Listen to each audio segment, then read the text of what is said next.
313 भी होने था वो बच्चा पिया बह के रोवे हाजिर हो ना जी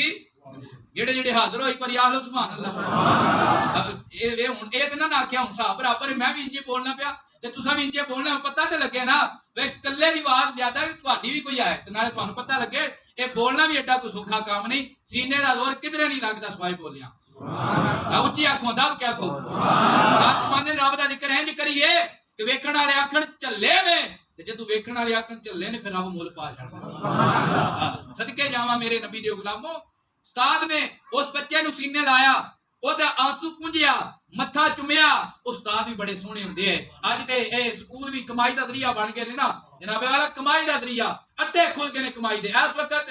कमाई दा इतना वड्डा जरिया है ही कोई नहीं धोखा इतना वड्डा तलीम दे नाल धोखा इतना वड्डा इल्म दे नाल धोखा इतना वड्डा जनाबे वाला दीन दे नाल जितना वड्डा स्कूलां दे अंदर हो रहा है अल्लाह करे